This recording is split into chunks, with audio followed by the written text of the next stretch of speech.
It is so hot out there, we've had to ditch the uniform and go a little cash. And following on from Tuesday's video, we're celebrating its supposed victor with another double helping of Verdant with two fab collabs.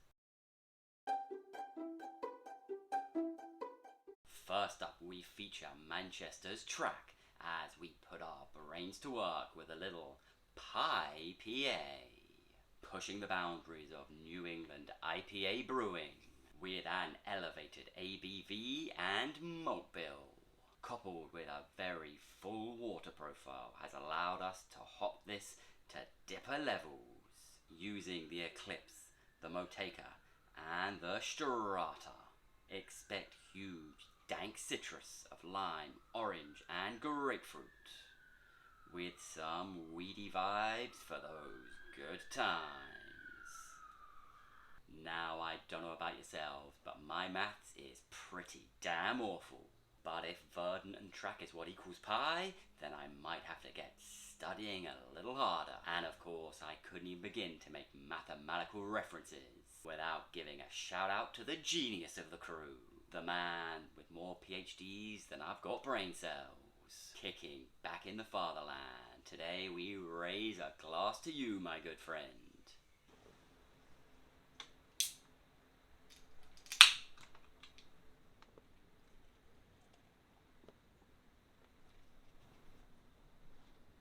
Oh, so I tell you what, it's real soft on the nose. Some gentle citrus notes of lemon and melon, and some almost soft piney and floral notes.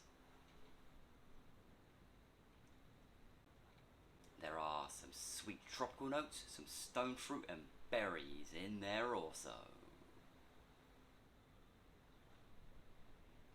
But it is, like I said, real soft, real pillowy.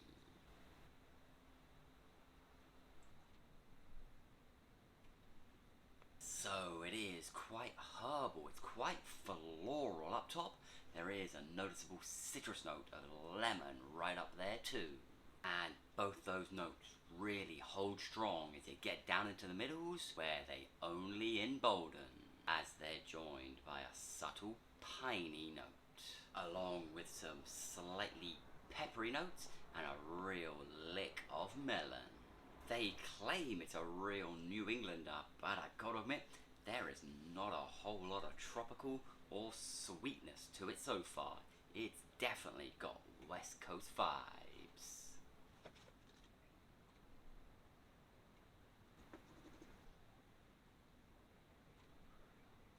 And as things wear on, it does get bitterer, as grassy, wheaty, and almost rye-like notes start to pack out those middles and bleed down into the tail. Those middles also carry some real spikes of lime.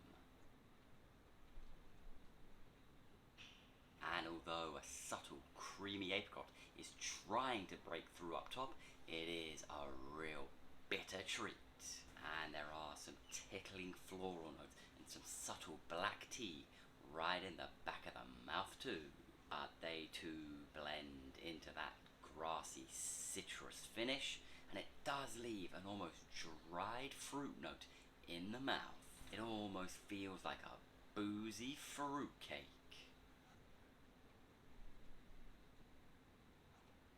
And now we're down into the final third. A New England for me, it most certainly wasn't. Well, for my interpretation of what one is anyway. No, for me it was far too citrusy, far too grassy, and far too bitter for that. An old classic West Coasty? Absolutely. But for me there was none of that tropical, none of that sweetness, none of those real creamy vibes. Just bitterness, a top bitterness. And that only grows the further you work your way down. And there's no let up in the finish either. It's full on citrus turned up to 11. And our second collab comes from another coastal crew in the form of Southampton's Unity. featuring some brand new, very experimental hops. Those being the HBC 586 and 630. So that experimental theme is keeping in check with the previous video. And, well, with our maths theme too, of sorts. Alongside some more familiar names in the Citra, the L'Oreal and the Talus. Combining together to bring some big tropical flavours with citrus undertones and finish. But as this is something of an experiment with experimental hops, well, not even the brewers can say that with any certainty. So I guess this experiment sure does require that I continue. So let's kick it off. Let's get pouring.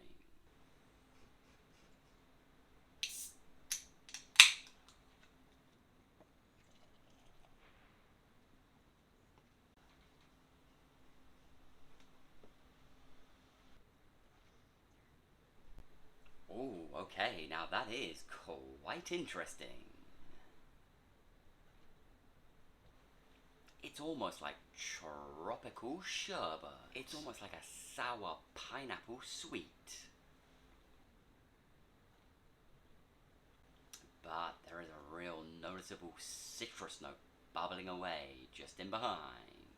And an almost grassy herbal note too.